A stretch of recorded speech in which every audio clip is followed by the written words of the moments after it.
Live. Thursday nights at 6 p.m. is where we usually are, Dr. Angel. It is where we usually are. Once in a great while, we do a rerun for if we are busy, out of town, or whatever. And tonight, of course, is a fresh live show and the start of a new series. It is the start of a new series. And, of course, we never know how many shows these series will contain. We do not. You know, we just finished coping with the COVID calamity, which ended up being like 11, 12 weeks. And I was just going back in my notes to see when we started it. We started it the third week of March. Wow. So, I mean, it went on for a long time. Why would we be able to have that much subject matter out of the coronavirus, Dr. Angel? Wow, there was a lot. There was a lot going on. There were changes rapidly. Yes. Our whole way of living changed. A lot of fear came up. Absolutely. And those changes we're still dealing with those changes. Just because Right. we moved our series on doesn't mean people aren't still living in some of that COVID stuff happening. Absolutely. And we haven't moved it far because the new series is coping with change. It right? It is. So, but the goal always on Go Yard, though, is to stay relevant. You want to speak to that? Sure. We really... Staying relevant means meeting people where they are today, what's going on today. And, there's a lot of things we are all facing today. There's a lot of changes happening. There's a lot of fear happening. There's a lot of mental health struggles going on because of all of this. I mean, I have seen so many, we all had a lot of hope and vision coming into 2020. Oh, my heavens, yes. Coming into a new decade and Right. change and good things and and then we came into this year and it has really thrown some massive curveballs. Totally. And that's what we talk about on Go Yard, because Go Yard means hitting a home run in life. So our goal here every single week is to try to provide insight and some education and some helpful suggestions to our listeners so that they can cope better with what's going on around them. Absolutely. That's what we're here to do. Yes. And you are Dr. Angel Falzoni, licensed mental health counselor and PhD, and you opened your own practice a year ago.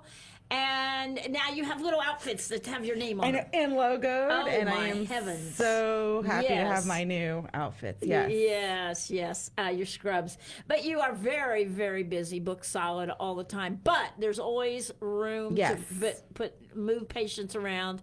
So how do they contact you if they'd like a... Sure. Well, and the practice is expanding. We're taking on an intern counselor. So so we do have room for people.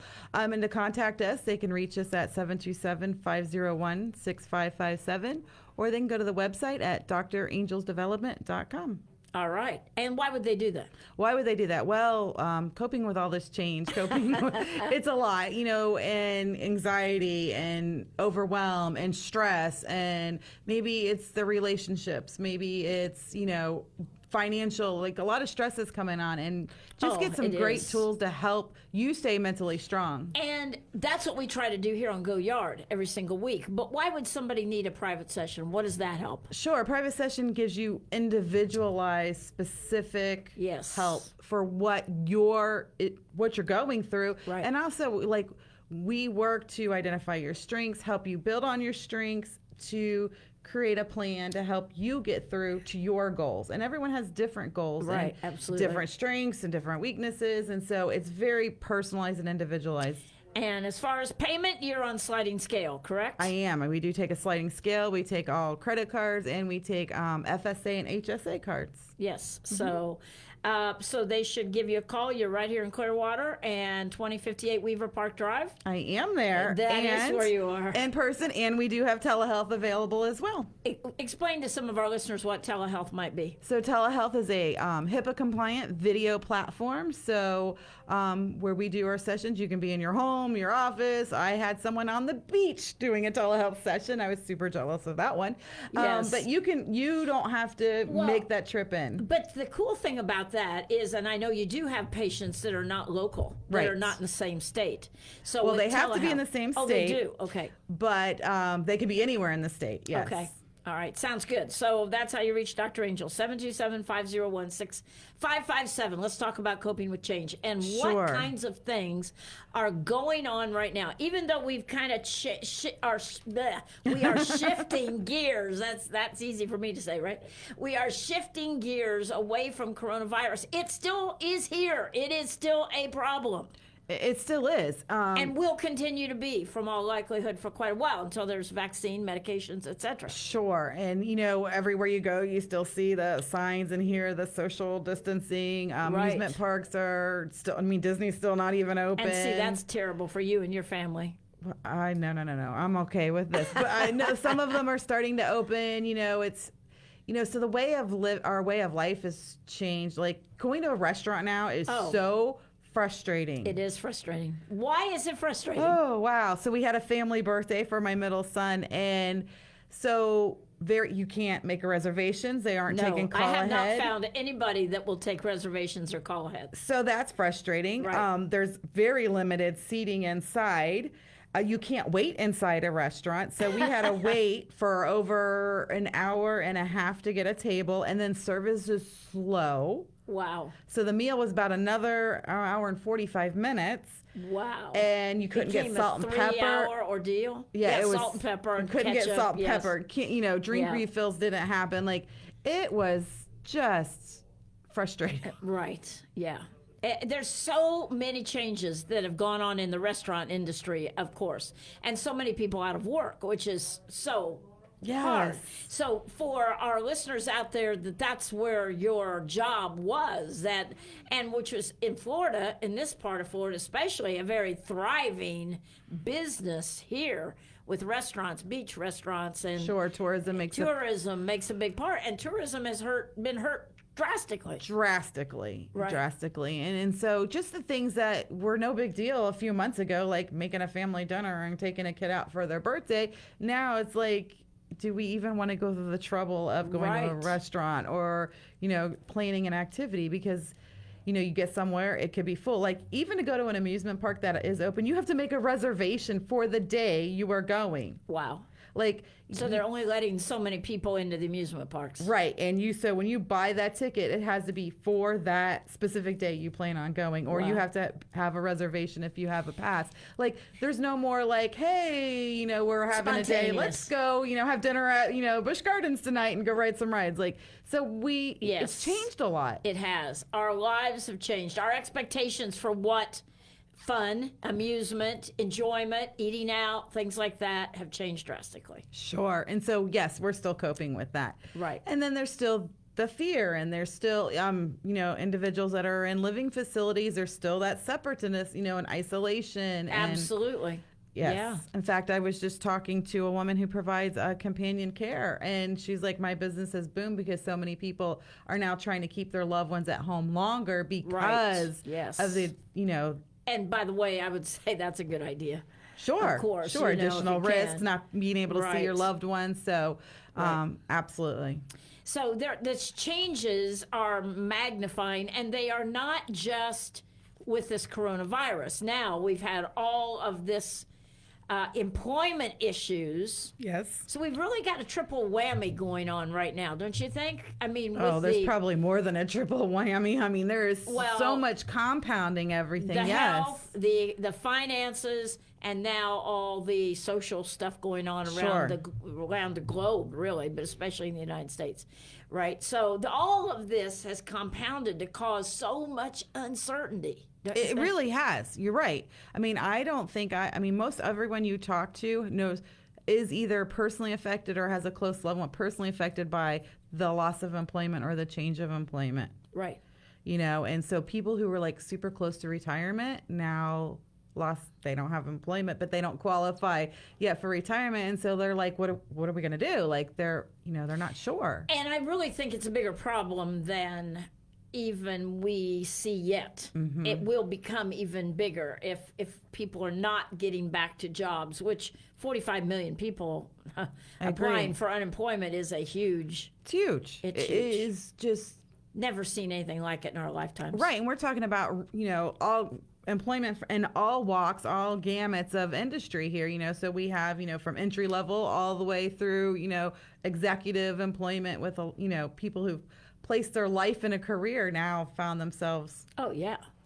And with that, and I want to go back to the word of unpredictability, okay, uncertainty, that whole thing. I mean, it started with back in February or whenever it really began around here, the coronavirus situation. But at that point, if you remember, it seems like years ago, frankly, it really to me. does feel like years ago. I'm not the only one, okay.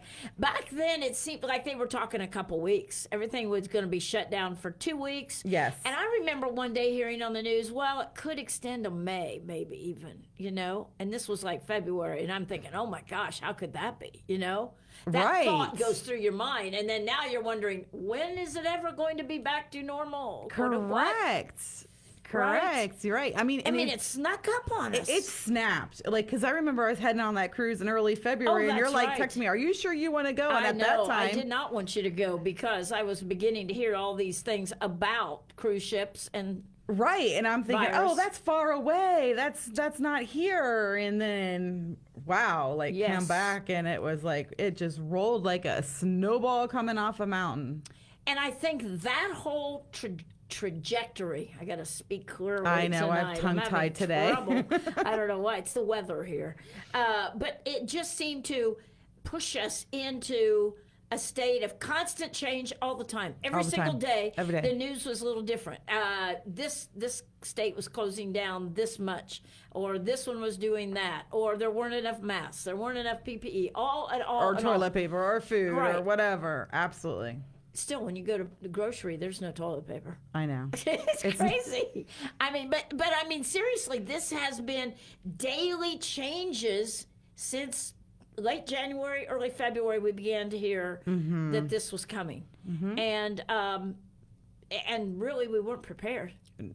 Who could be? Who could be? Who could be prepared for that? I don't think psychologically is what I'm talking about. I'm not talking about government. I'm talking about. People, yeah, well, I know what you're talking about us, but who still could have been prepared for that?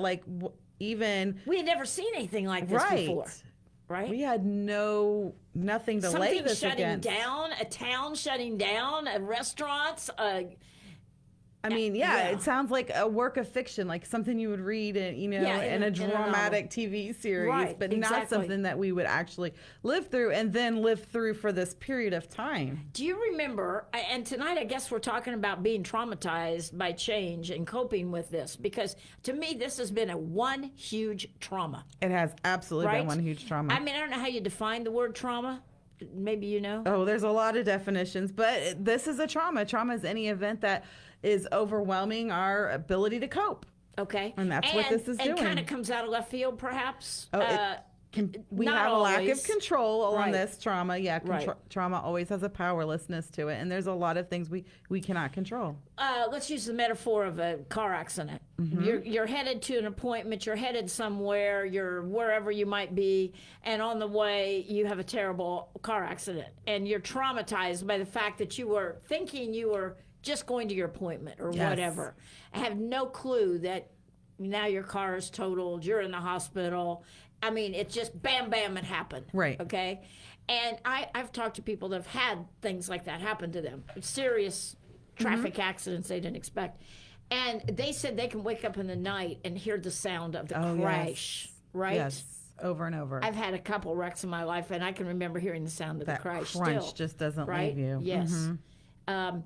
So this whole thing with coronavirus, then the economy falling out as a result of it, and now all the social issues, it is like one big, huge trauma that we have not woken up from. Oh no, we're still in the trauma, and so typically with traumas, these events, then they're typically relatively short periods of time. If like a car accident, that event that caused it was, that single car accident, sometimes it can be a little longer. But we're talking months and months and months.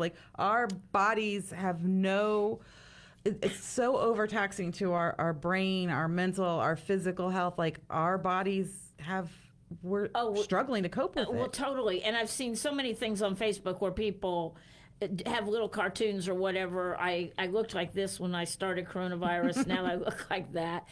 Why the gaining of the weight, for instance? Why is that happening to so many people? So many people, right? So many people are complaining about it. I'm one, but we've all complained that we're, it's like we don't want to be, gaining weight, but we are, right? So there's a few reasons that we're gaining weight. One, we have this huge trauma, this collective trauma that's continuing to keep happening. And when we have chronic stress, it's releasing stress hormones. So, cortisol. So that tells our body to store that fat. So cortisol, too much cortisol for too long will hurt our weight. That's where stress hurts our weight. Plus, sometimes people comfort eat because when they're stressed, that's something we can control. It makes us feel better for a moment. Or maybe we're having to eat foods we don't normally eat because what we're used to isn't available anymore. Exactly, yeah. Or maybe we're working really long hours and now we're forced to eat a lot more fast food. And so there's a lot of things that contribute to the weight gain. Well, we haven't been able to go to our restaurants, those of us who like to eat out. And, and I really, really miss a grilled cheese sandwich. I know. I know. Absolutely. And just the uncertainty of if you were able to go, should you go? Exactly. So that is a huge question I think a lot of people face. Do I really want to walk in that restaurant? As much as I love baseball games, I don't really want to go sit in the stadium beside a bunch of people that I don't know. I agree. Even if we all have masks on, because there's going to be some that don't. It's sure, and you don't know where they've been and what they were exposed to. And then, and so everything is, people are getting really creative, which, it's been kind of cool. There was a drive-in concert in Nashville. One of the really? Yes, Michael W. Smith held a drive-in concert last weekend. Oh, that's cool. Where everyone stayed in their cars and they put a big stage out. And so people are trying to find different ways to still have that. Entertainment is a stress reliever for us. And It is. We lost sports. I know. I mean, that is so huge to, I think, people's stress relief. It is for me. Yes. I mean, and you're that way too. There's nothing more relaxing to me to turn on a baseball game and fall asleep with it. At some point, wake up and finish watching the game. Sure. Take a nap. They are. Yeah. Sports is definitely one of those great stress relievers. And, it's another thing. And it's also one of those things that kind of binds us together as a community. Sure. So no matter what's going on, sports are a great way for us to kind of unite. Right. And so we've missed that. So a lot of things that have been our support to help us cope with stress. Oh, yeah. They're gone or changed. Right. And for a lot of people, the churches that they've gone to, in our situation, we were able to keep 10 there for several weeks, and with Zoom and all that, Facebook. Sure. It's caused, and church is another great place of support. That's right. And so there's so many people that have felt like the support has been knocked out from under them, don't you think? Ripped out. And now even as we're coming back and church gatherings are happening again, there's still no handshaking, no hugging. And those are support things, right? I know family members that still have not allowed the grandparents of their kids to see their kids in person. Wow. Go through a window or, on Skype or whatever, but not in person. And this has been going on now, as we said, since early February. So if you think about that, that's a long time for people that have been used to seeing certain people and have those people as support in their life. Absolutely. And as things are opening up, that causes a lot more uncertainty and a lot more anxiety. I've heard from several parents who are feeling really anxious about should they let their kid go to summer camp. Right. I have to go to work. I have a job. I'm blessed to have a job. I have to go to work. My kids are too young to stay home. But wait, I don't feel safe. Yeah, exactly. And the kids are like, I want to see my friends. I want to see my friends. They want to go. They're needing that connection. Right. And so it's really been rough. We're going to address this further as we continue into the second half of the show. Anybody wanting to call in with questions or comments or want some insight into something they're going through here from Dr. Angel, feel free to do that. 727-441-3000, because we want to be able to help you and address your issues. We're going to talk, I think we need to start with the frustration, anger, and really begin to talk about that in this next few minutes of the show today. This new series, Coping with change. As far as the series we just finished, some of you would like to hear those shows again. You can do that right here on tantalknetwork.com. Go to podcasts, go to the name of the show, Go Yard, and there's several of them there, a lot of them there. Some of them have made their way to YouTube. Some of them have not. We have had internet connections problems sometimes, and some of them are on Facebook in this series, and some are not. But we have gotten hundreds of people that are watching these series that we're doing right now on our show, Go Yard. So that's all good. So we want youtube.com/ are we still internet up? youtube.com/ Tantalk Radio /live right now if you want to go to YouTube and continue with us there. Otherwise, you can stay right where you are with us. And we're glad you're joining us tonight. And this is Go Yard, and we'll be right back. Great song coming up.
Tampa Bay's Tan Talk, entertaining and informative radio for the Sunshine State.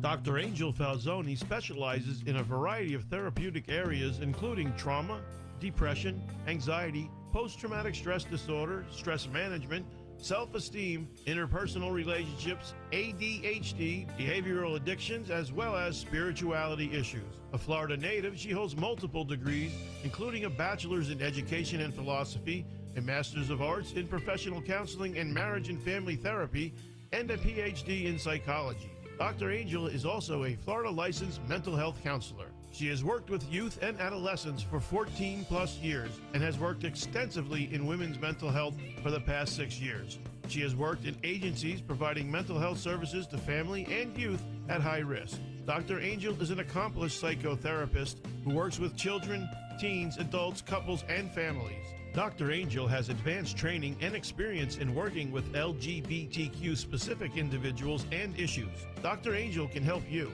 Just call for an appointment at 727-501-6557 or online at drangelsdevelopment.com. Dr. Angel Falzoni, support for individuals, couples, and families. 727-501-6557.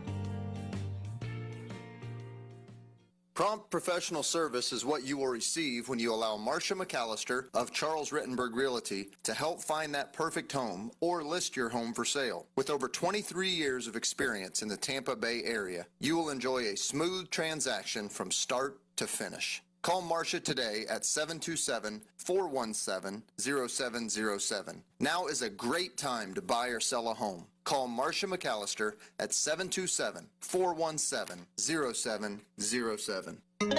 This is the Tan Talk Radio Network.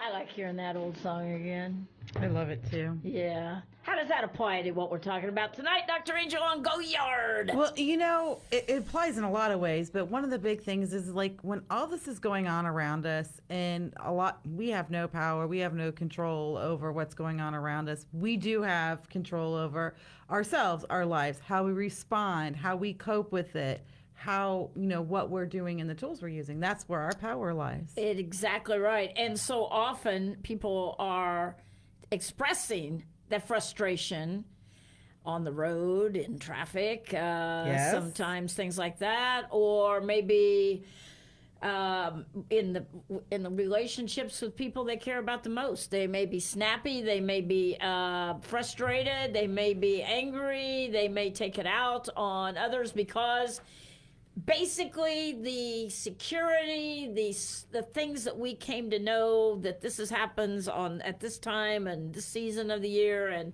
the beaches, and that was very frustrating for all of us down here. Yes. And softball, baseball, and all of that. All of these things have mounted up within us. Sure. This has been going on several weeks now. Right. And Months now. It's been going on a long time. And you're right. I've heard that phrase that you just said many times just this week in the counseling room. Which phrase? I keep taking my anger out on those people I love the most. Yes. And I feel guilty for doing that. Yes.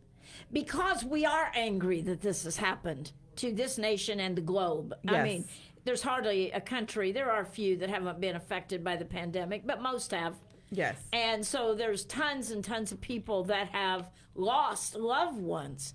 And I don't know about you, but when I saw some of those reports of people that could not even be with their loved ones, couldn't be in the hospital when they were having a baby, or they couldn't be there when their loved one was dying, and some of them told their loved one goodbye on Zoom or Yes. or Facebook, or whatever.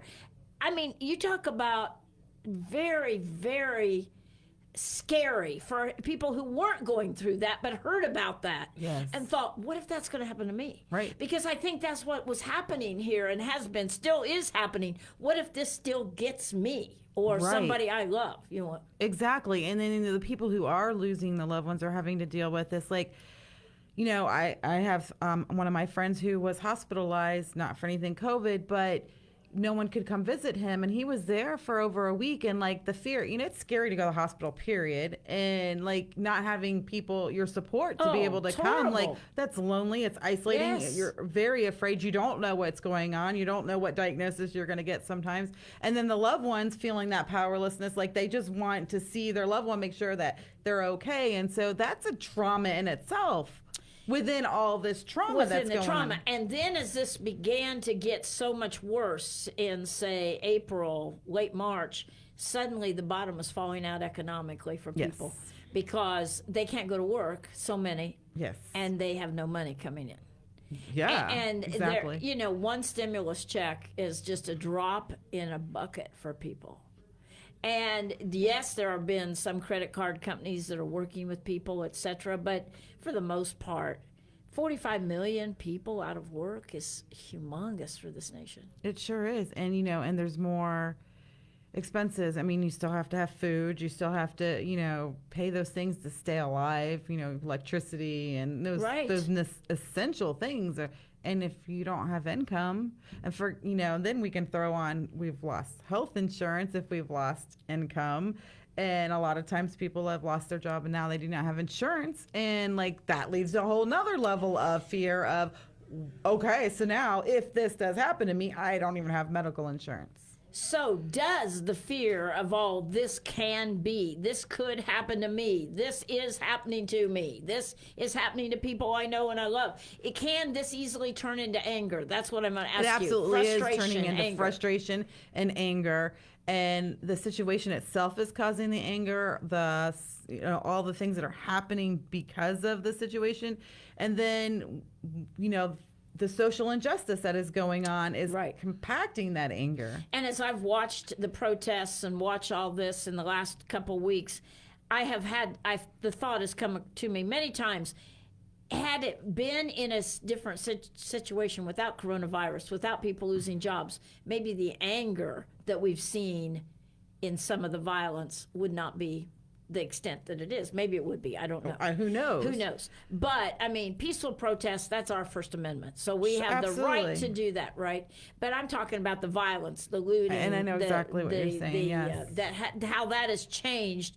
And some of it, I'm sure, is caused by people who want to harm people and are doing this to steal and rob and all of that. But the bottom line of all this is the anger, the frustration that is mounting in people as each layer, it's kind of like a layer to me. I mean, you got the layer of the disease and the uncertainty of whether or not somebody else is going to get it in your family or you're going to get it or whatever. Then the uncertainty economically, and now all this social stuff.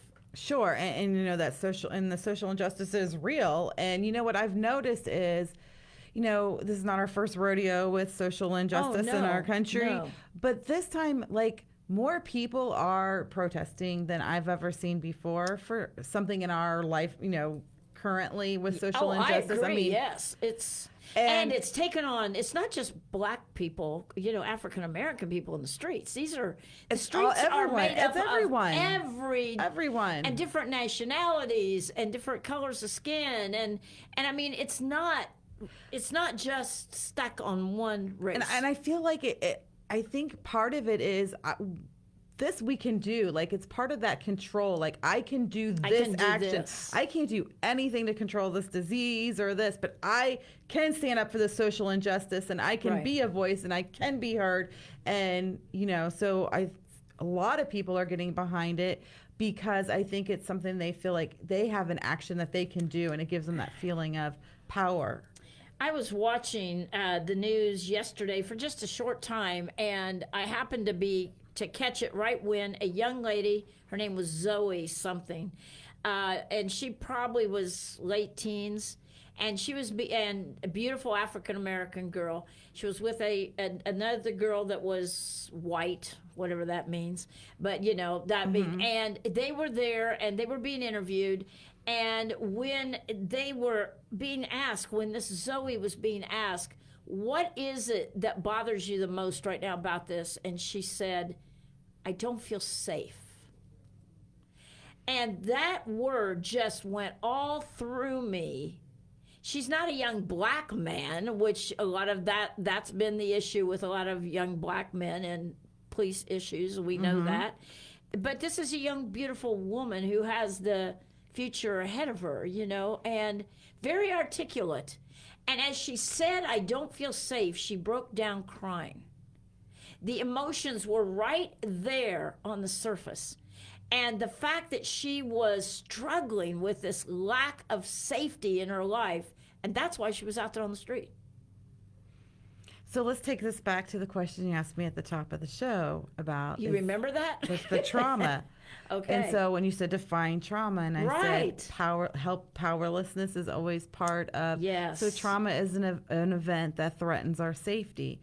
And so first we started with all the corona that has threatened our safety financially, you know, our physical health, our families, like in so many ways, our way of life, like it's threatened the safety here in so many domains. And now we have this social injustice as another threat to safety. And so we crave safety. We need safety. Like that's our foundation. That's our security. So that goes right along with predictability that we need, right? And like we know what's going to happen next week, right? We're going to be, you know, and I've heard, don't now. We do not, you know, and I've heard someone say, you know, I don't even care if it's bad news. I just need to know what's next. But so I can prepare myself. This year will go down in history as the year that we did not know what was coming next. Absolutely. And we were blindsided in so many ways. And continue to be blindsided over and over. You know, I saw on Facebook somebody posted one of those little memes that said 2020, written by Stephen King and directed by Quentin Tarantino, meaning that it's just been a horrible nightmare. Right. And you're right. And now we're in hurricane season on top of all of that. And we've already here in Florida gotten tropical storm coming through now. And so it's just like this out of control that's threatening our safety here again. Like safety is being threatened through social injustice, through pandemic, through economic decline, through natural disaster. Like that's a lot of threat to our safety in that short period So of time. what does feeling unsafe and uncertain about tomorrow, what does that do to the human psyche? Ooh, wow. Well, Because you're the expert and the doctor. I am the expert. I am the doctor, and it overtaxes our human psyche. Like, Okay. it floods us with all these That's- hormones and chemicals, yes. and We feel overwhelmed, don't we? right. How do we cope? And that is interesting. So how does overwhelmed feel, doctor? Well, overwhelmed feels like, first of all, I mean, some people it brings on panic. Like they literally feel like they can't Panic attacks, breathe, or they yes. feel like all this Yeah. pressure on their chest. Right. Maybe they aren't able to eat, or maybe they're using food for comfort. Maybe they're struggling with focus, concentration, making decisions, regulating their emotions. And that's where we're getting the anger, and we're projecting that anger on maybe people in our lives that don't deserve that anger. Yeah. And so then we feel guilt or shame or embarrassment. Long term, we're talking depression. I just had a conversation with another professional. You know, the suicide thoughts of suicide are super high and have continued to increase.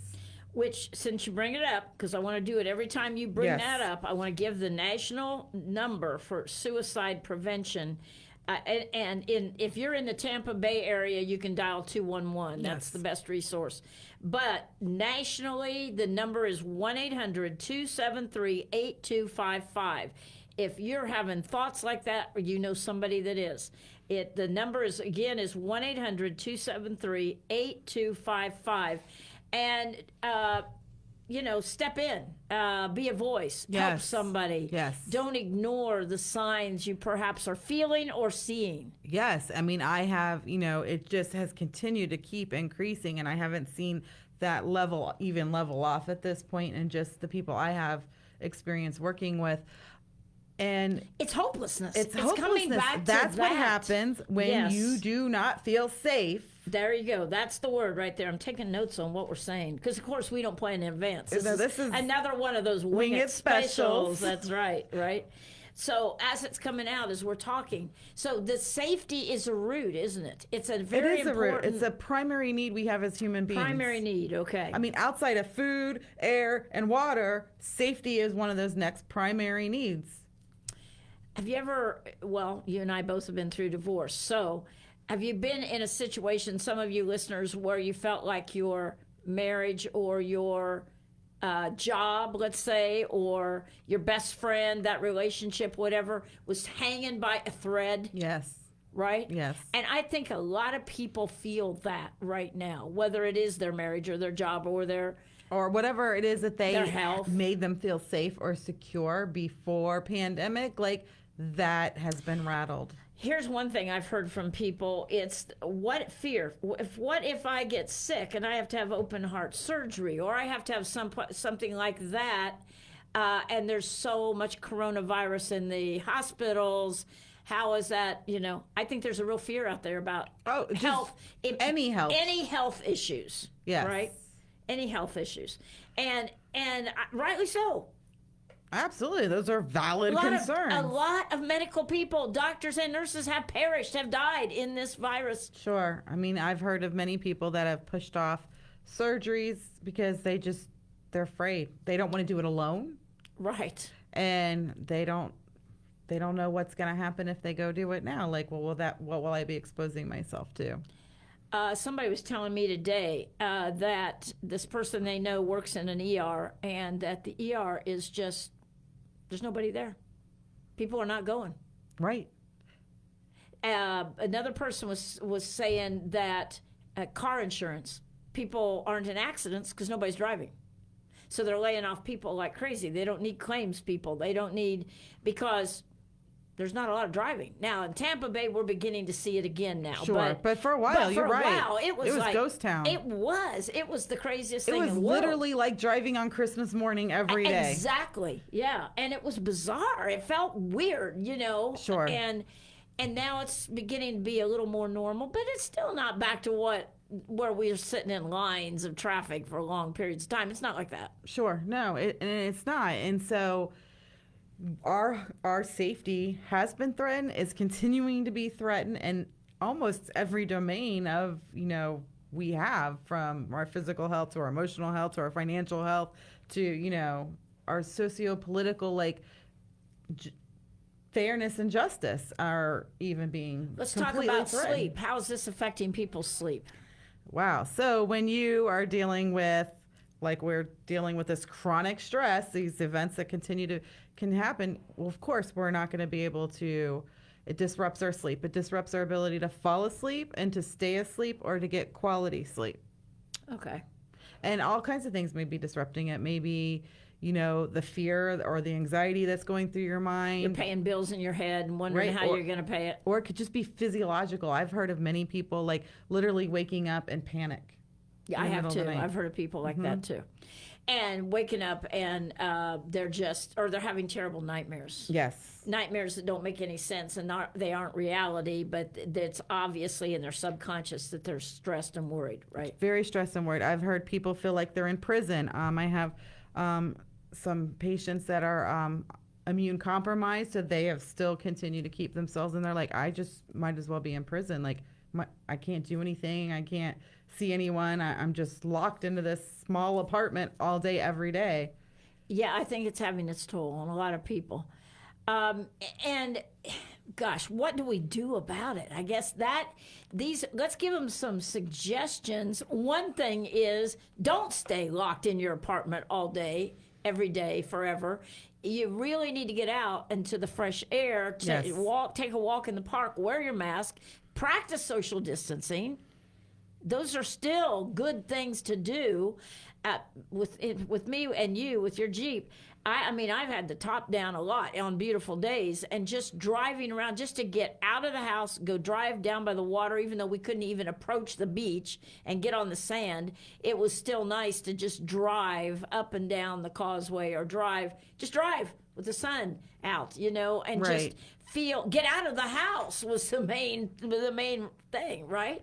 How important is that in this battle that we're coping with change? That's huge. And that's huge to our mental health. I've been running the tagline, being kind to your mind. And that's one of those big things that we can do that's kind to our mind, is getting out in nature, getting that vitamin D from the sun, just having that fresh air. If it's going for a walk, if it's going to a park, if it's doing it by yourself, it doesn't matter. It's getting out in nature. Nature is very healing and helpful. And part of it is, we can't control all of this that's going on around us, but we do have control and within ourselves. And so we can get help if we're at that overwhelmed and we just can't even sort this and put it back together, which is another symptom of chronic stress. We don't have good focus, concentration. We can't remember things. I had someone telling me, that they're losing their keys 15 and 20 times a day, and this has never happened to them before. I have a hook on the wall for that. That's my suggestion, by the way. But that's because memory we lose that ability to tap into that logical memory when we're overwhelmed and overstressed. And so that's right. We got too many things on the top of our head, and we can't think. Okay, so we just talked about get out. Okay? Get out. Here's another one I'm throwing at you. Reach out. Reach out. Yes. And I know we mentioned a couple of weeks ago, I hate the term social distancing. We need to be socially connected. Socially, we have to connect. Okay. We need to reach out and connect. We need to be physically distant. The phone works. And it dials in and out. They dial both ways. Right. And for some people who only communicate by texting, you really need to hear other people's voices, right? Yes, you do need to hear other people's voices. And if you can't be physically close to someone, having those video calls, or at least a voice audio phone call, is really important. You need to reach out. We still need each other to know that we're there for each other, that we can hear each other, that we're not alone. And the third one that came to me a minute ago, get out, reach out. And the third one that came was help out. Help out. That's a great one. And you know what? There's so many needs, and there's so many ways that we can help.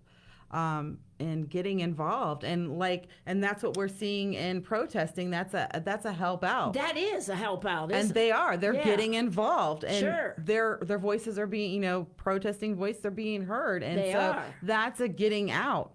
And there's so many other ways we can get out. I've heard commentators say as they walk, and some of these commentators walk with these protesters for hours, okay, in these big cities.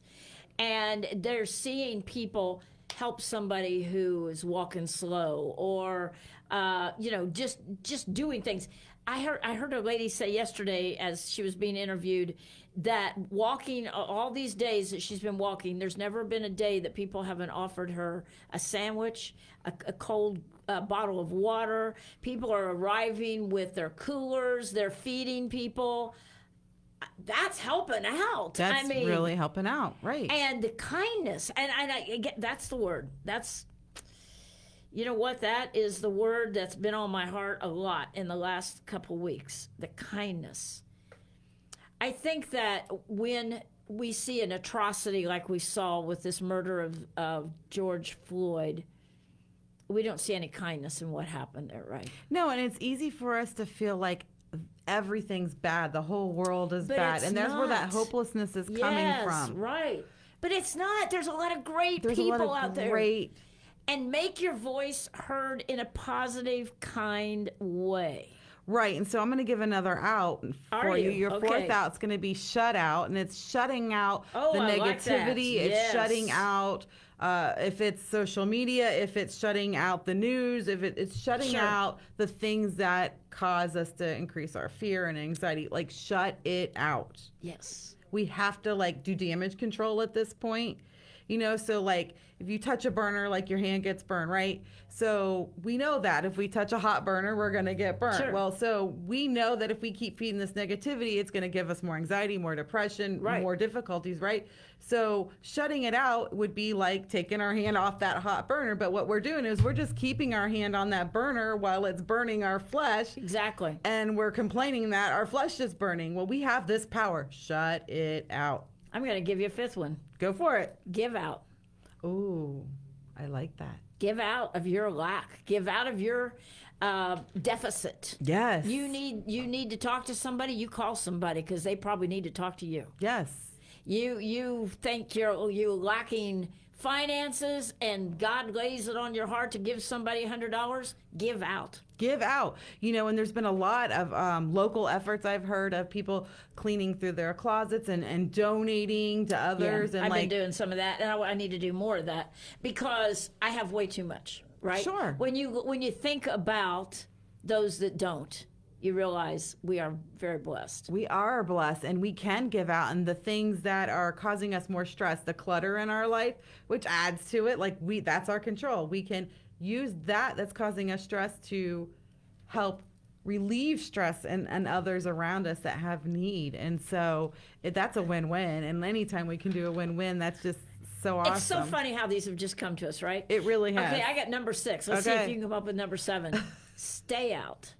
Okay, stay out. Stay out. Stay out of those situations that are going to cause you problems. Yes. Stay out of listening to people's negativity. Yes. Stay out. If it means stay off of Twitter or whatever, stay out of trouble. I know that, that's a great one, the staying out, because I must have had at least a dozen conversations this week with people hearing social media messages from their loved ones, and they're really bothering them. I'm like, you can take a 30-day vacation from seeing that person's posts so that you don't have to feel that way. There's a button in social media that allows you to not see someone's post with still being their friend. Or maybe you just turn off your social media for right now. But yeah, stay out. Stay out. You've got to come up with number 7. Oh my gosh, you really put me on the spot on a Thursday night where my brain is so tired. I'm going to repeat them all to you right now. Number 1 was get out. So you want to tell everybody what that was again? Get out. Get outside. Go into nature. Get out and do those things that help you feel better. That was number 1. The second one was reach out. Yes, reach out to someone. Talk to people. Call them. Reach out. Okay. Third one was help out. Yes. Get out there and help out. Shut out. Number 4. Yep. Shut out the negativity, the media, the social media. Shut it out. Okay. Number 5 was give out. Yeah. Give out of what we have, we can give to others, and looking for ways that what we can give from our resources we have. Number 6 was stay out. Yeah. So staying out of things that are feeding more anxiety, depression, hurting us, like stay out of it. Yeah. Drama. Well, there's 6. We may come up with more next week. I don't know. The out group. I don't know. We're out here.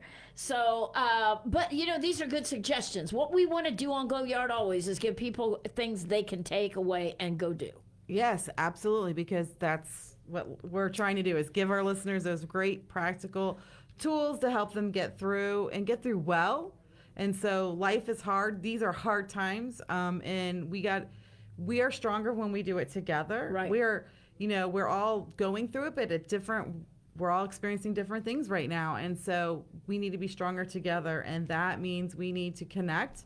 That means we need to reach out. That means we need to, give out. We need to do all of our outs to help us. I just got the 7th one. Did you? Okay, go for it. Move out of your comfort zone. That's a great one. Wow, I am so impressed. You are just on it tonight. I'm on it. I'm jealous. So almost. are you. You're on it too. So moving out, yes, of our comfort zone. We are going to have to get creative, do things differently than we've ever had to do it, but we can still do things.